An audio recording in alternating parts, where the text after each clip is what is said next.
Ariel, and welcome to the last leg of this tutorial. This is going to be a quick one, so no need to stress that this is going to be a bit long video full of a bunch of tasks. This is an easy one. So we're going to go ahead and export these out of After Effects and get them into Premiere and stitch them together, okay? So I want you to come on over to your owl composition. Mine's not named. It should be called owl or something, but it's not. So we're going to go to composition. We're going to go ahead and add that to render queue, and we will just go ahead and render this one out of, oh, I sent it to media encoder, it looks like, which is fine. That is another completely reasonable way to do that, but just for the sake of simplicity in the apps. So we're going to go to composition. You're going to add it to render queue, not media encoder. So add to render queue. You can leave the best settings in the H.264. Those are probably your default settings from the last time you exported out of here. Output 2. I am going to go ahead and just choose my desktop, and I'm going to call this owl. So we're going to save, and you can go ahead and hit that render button, and you're going to watch it render out, and hopefully it doesn't take too long. We're going to come over to plant. I'm going to add that to the render queue. I'm going to leave these settings alone. I'm going to click output 2, make sure it's going to my desktop. It's called plant, so that's perfect. I'm going to go ahead and render that out. And then you can go ahead and launch Adobe Premiere. All right, so when you launch that, you can go ahead and hit New Project. I'm going to call this project Lines. You can call it whatever you want because that's what we were doing, is animating lines. Okay, project location. I'm going to go ahead and I guess I don't really have a folder on my desktop for this tutorial yet, so I'm going to make one because Adobe Premiere likes to make reference files for your projects. So you always want to have a place to put a Premiere project. So I'm going to make a new folder and I'm going to call it Lines. And I'm going to save the Premiere Pro stuff in there. So I'm going to choose that. We're all ready to go. I'm going to hit Create down on the lower right side. And I'm going to just, you're not going to get that message. I've got that message because I had changed my audio hardware earlier.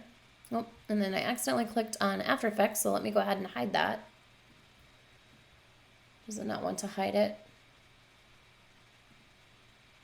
I guess not. All right, well, we'll just go full screen with Premiere Pro. Okay, so what I need to do is, first of all, actually, I need to be a good organized digital person. I'm going to minimize this. I'm going to minimize After Effects. Let's see, it's not letting me minimize this for some reason. There we go. And I've got Adobe Bridge open. I'm going to minimize that. And what I need to do is I've got my lines folder here and it's saved the Premiere Pro project, but I need to bring my two animations into the folder as well. Because you really want to keep any kind of video project that you're making in Adobe Premiere, you want to keep it organized and you want to keep all your source files in the same place. You don't want to be importing video files from your desktop and then moving them to organize them later. It just becomes a bit of a mess. So I'm going to go ahead and pop Premiere back up. I'm going to say Command I for import, and I'm going to go ahead and choose those particular files, so owl and plant. And what we're doing in Premiere right now is we're stitching these together. So I'm going to put owl, I'm going to just drag and drop onto the timeline first. Perfect, got owl. Then we've got plant. I'm going to drag and drop it just behind owl.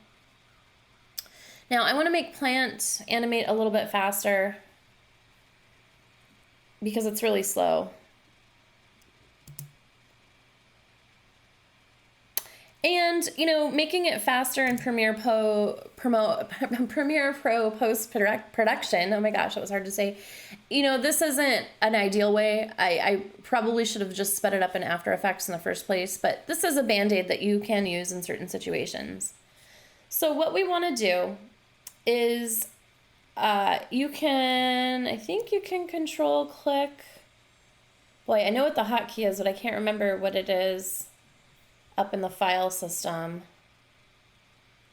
Speed duration, that's what it is. So you can go to clip speed duration, or with that clip selected, you can hit Command R.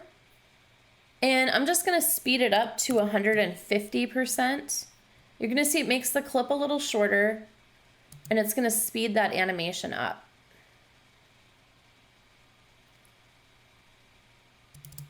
I do like how that A kind of kicks into place at the end. That's kind of nice. So in a perfect world, Tree Farm would animate in a little bit faster, and then that A would kick in slowly a little sooner. But that's okay. All right, so now we've got these two stitched together in Adobe Premiere. We're going to go to File and Export Media, or Command M. I'm going to have this be named Lines MP4. We are going to stick it into the Lines folder on the desktop. Match source, you could leave it there. I'm going to change, or you can change it to 1080 HD, high definition 1080. It's going to be a little bit smaller file size. And then format H.264 is perfect. We're going to leave everything else alone. We don't have any audio, so we don't really need to. In fact, we could probably toggle audio off because we don't have any audio. And then we're going to go ahead and hit export. So it should export pretty quickly. Good, good. We're all done. Now, I'm going to close this project in Premiere, but I don't really need to save it.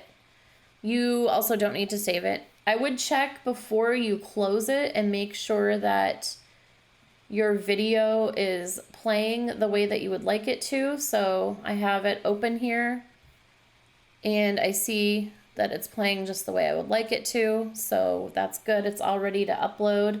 What's nice about this video file is that it's only 2.3 megabytes, which is really good. If you look at the file sizes of Owl and Plant, you can see Plant alone is 2.3 megabytes. Owl was pretty small, and that's just because there wasn't a lot of visual movement the Owl animates in, but it's all pretty dark. The more movement and the more colors you have on your screen when you're exporting an animation, the higher, the larger the file size is going to be, essentially. So if you got a lot of visual stuff going on, it's going to be really probably a pretty large file size. All right, so now I am ready to go ahead and upload this to YouTube. So let me go ahead and pull off that tab. So we're gonna go in here and upload.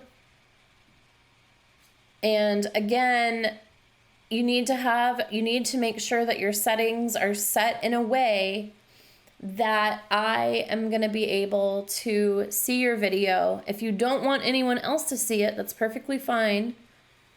Absolutely, but we're just gonna go through the setting again, okay? So, have it titled whatever you wanna have it. No, it's not made for kids. And then you're gonna go down, and if you want only people who have the link to the video to see it, you're gonna choose unlisted. Do not choose private, because I will not be able to view your video, and then I can't give you credit for the tutorial. Or you can make it public if you want, but most probably won't, I don't know. All right, gonna hit save. And then here's the video link. So it's still uploading right now, but this is the link, this is the URL that you're going to turn into Canvas to get credit. Okay, so that's how you submit video assignments, and you're going to be doing that a lot going forward in the term.